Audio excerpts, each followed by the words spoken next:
Hi guys, Dennis is back 1 week after Thanksgiving and I hope you had a good one. This time I went all out and purchased a new B230 extension battery to max out the AC200Max that I got pouting over there. So let's go!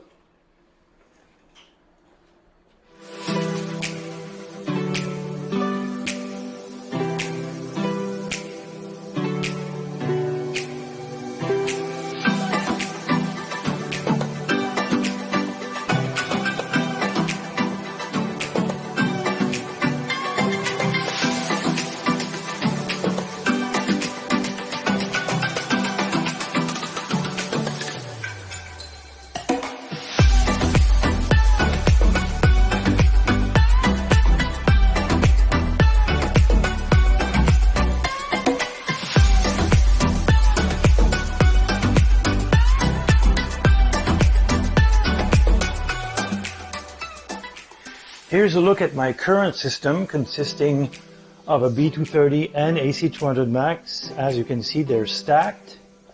But I'm not going to add the second B230 underneath this and stack them up higher. I want to put it sideways so I can see the status lights.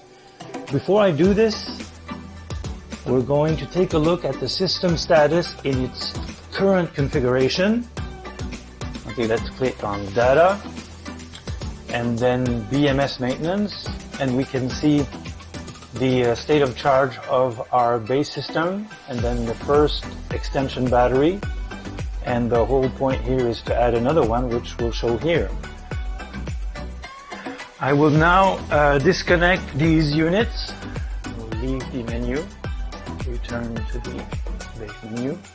Well, I'll turn it off. There you go.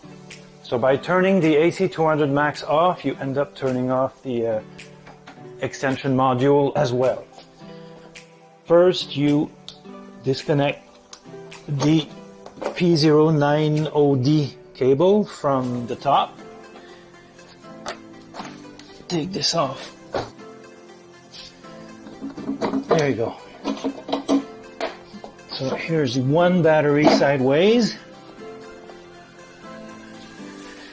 And here's our second battery. Like I said, I want to have them sideways so that I can have a steady view on their state of charge. And I will rest the AC200Max across like this. This is not bad. And reconnect. Let me grab my second attach cord. So here's one connecting our original B230.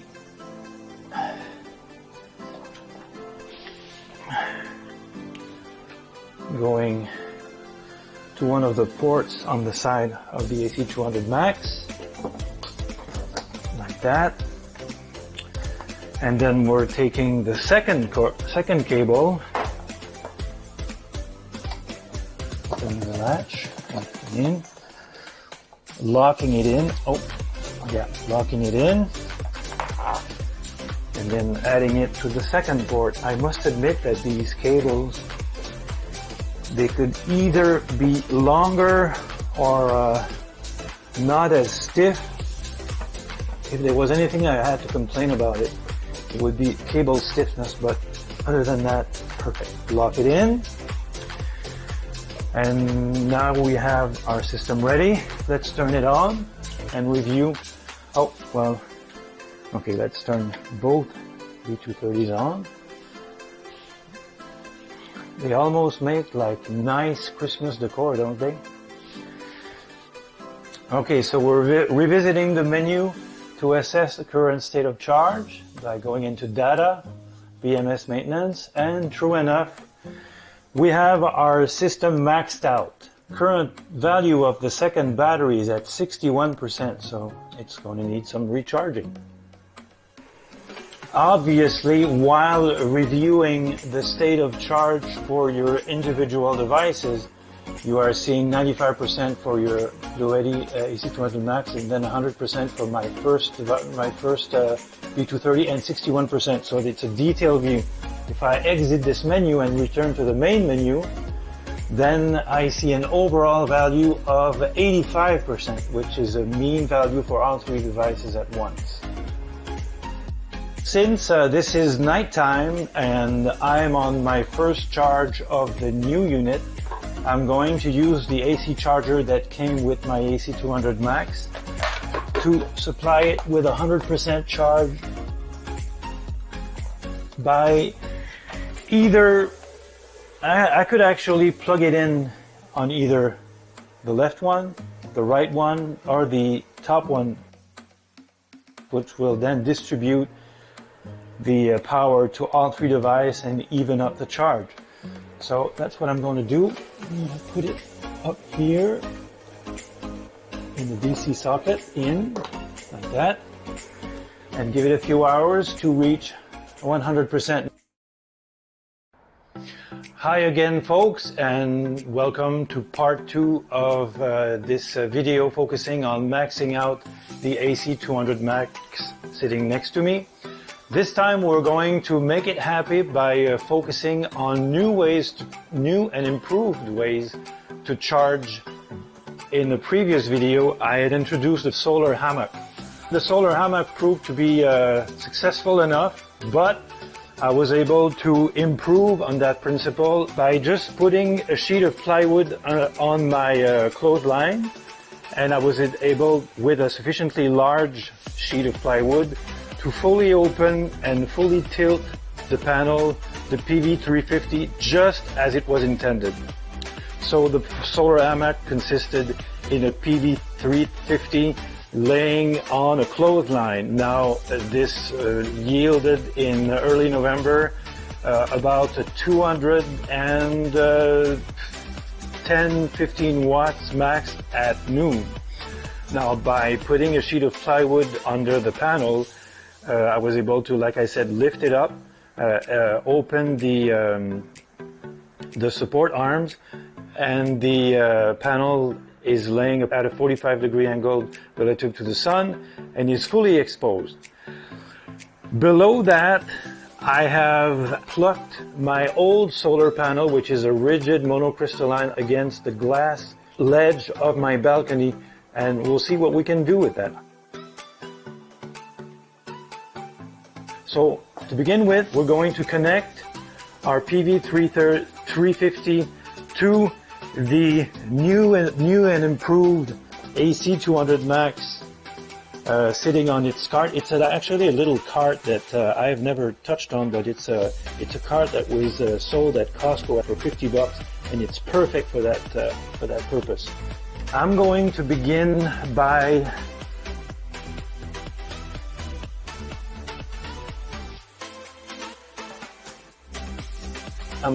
go into the settings menu, and in here set DC input from other to PV, quit, and then we're going to take the MC4 to XT90, and we're going to connect it to the cable that comes into the living room from the PV350. There you go. And hook it up directly to the AC200Max. Like I said, you have the MC4 to XT90, and you also need the XT90 to avionics that I have here that will go directly into the AC200Max. So let's make the connection. Again, there's a notch on the avionics plug that will provide the perfect mating to the avionics on the AC200Max. I always find this one a little tricky to connect. Tighten the ring, the collar, And let's see how much power we get. Now this is December 12th, folks. December 12th, 2022. And we're yielding a decent 200 and... sorry.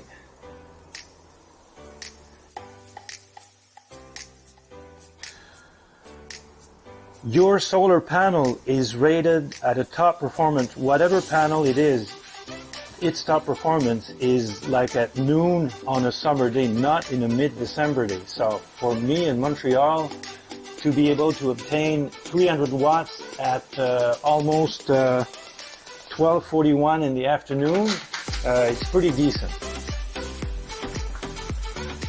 Now, as part of my Black Friday shopping, I thought it would be a good idea to get this DO50S,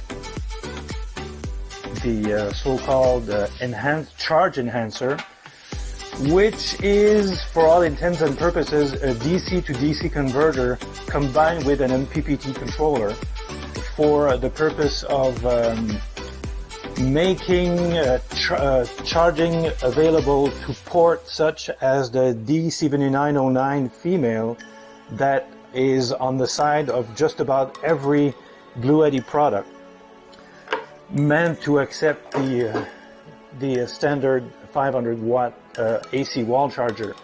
So what we're going to do, we're going to connect it to my existing hard shell monocrystalline panel. So on your DC charge controller or charge enhancer, you get the D7909, which is connected on the output side, and on the input side you get the XT92 car charger. This one can be used in some marginal situations where you'd want your on a long haul, you would want your either AC200Max or B230s charge or trickle charge, because 12 volts output from your car won't yield much of a charge, but it'll charge. And you also get another cable to add to your Bluetti bag of goodies, this MC4 to XT90, which we'll need to connect to our outdoor panel. So you begin by mating your XT90 to this input port here, and then I have some leads coming in from my monocrystalline panel, because I didn't take the time to make connectors for it. So I'll just insert the negative. Don't do this at home, folks. This one is a bit tricky because you don't want your leads to touch. It'll create a short. So negative to negative, positive to, and remember, use the color of the wire itself, not the ring color of the connector. So positive to positive, meaning red cable to red cable coming from outside. Like this. I heard a little spark, meaning that the connection is made, and this should increase our rate of charge. So looking at the screen, oops, I need to change camera angle again. So this should increase our rate of charge. Let me wiggle my cable. Whoop, one just came out. Oh, I need to connect the DC controller to the Bluetti. That would help. You actually use the D7909 and connect it to the side port of your Bluetti where the AC charger would usually connect to. So let's see what that does. There we go.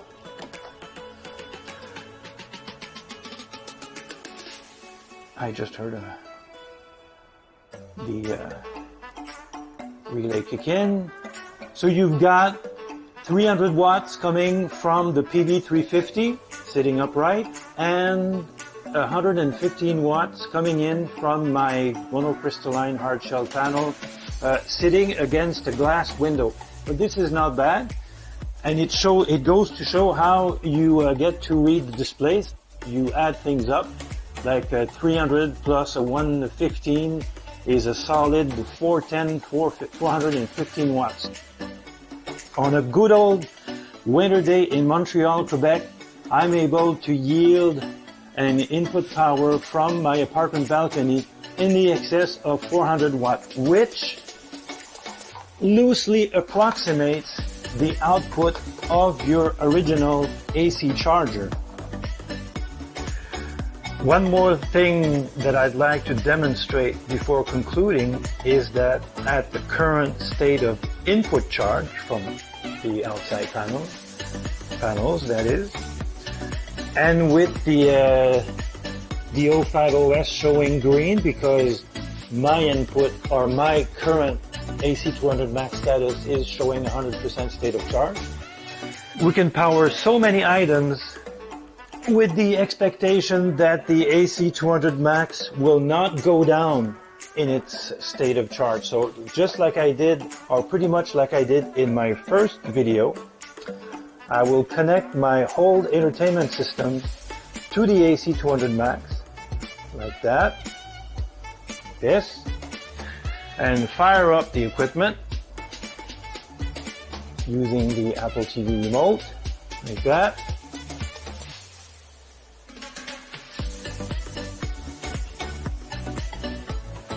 Oh, I need to turn on the, there's always something that needs to be turned on here.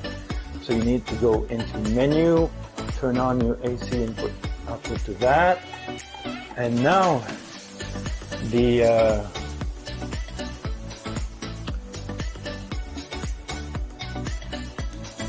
yeah, 120 volts showing there. Let's turn on the Apple TV.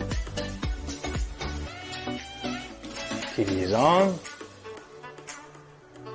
All right.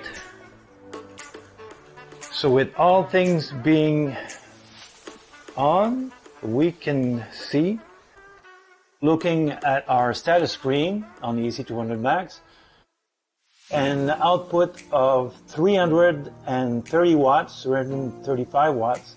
At some point, the state of charge percentage will go down from 100 to 99, and then the solar input will kick in, but we'll bring it back up and, you know, go on and off like that. So it is sustainable as it is because I am providing in excess of 400 watts to a source of power draw which is less than that. It could be a fridge, it could be a freezer, it could be a computer workstation, so on and so forth.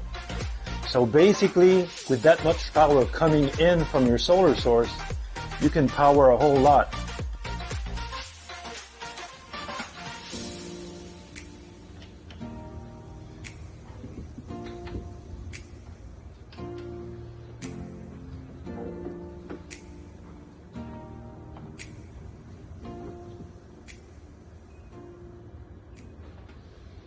There you have it, folks. My trip around the Bluetti AC200Max is coming to an end. A power station that sets the standard for portability, as the grip of its love handles allows it to be easily carried around. Scalability, for its ability to grow from 2048 to 6144 watts of capacity with two B230 expansion modules, or 8,192 watts when adding the larger B300 modules.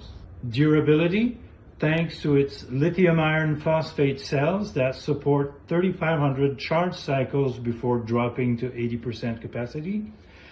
And most importantly, power, with its pure sine wave inverter capable of delivering around 2,000 watts continuous, or 4,800 watt surge. And in my humble opinion, looking at what's available out there, no manufacturer has yet to pack all those criteria in such a colorful design, even those about to release their offerings on Kickstarter or Indiegogo campaigns. Consider also the fact that you can easily mix solar panels by connecting a matching set of up to 900 watts of panels directly to the station's avionics port, while adding another 500 watts of solar through the O5OS charge controller, or also known as enhancer, plugged into the DC input port as I demonstrated earlier. I'm recording this last segment on the night of December 23rd, a day that will be remembered for its once-in-a-generation storm currently hitting the eastern coast of the US and Canada. Here in Quebec alone, more than 352,000 customers are currently out of power, and I don't know if the mic is picking it up, but the wind is really strong around here. And me connecting the overhead lamp is no accident, because the power might go off here in just about any moment now. By the time this video is released, this may be old news, but we live in a power-hungry world, and more people will see this clean, quiet option as a viable solution. So happy holidays to all, and may your 2023 be filled with viable power options, and most importantly, peace in this world. Bye for now.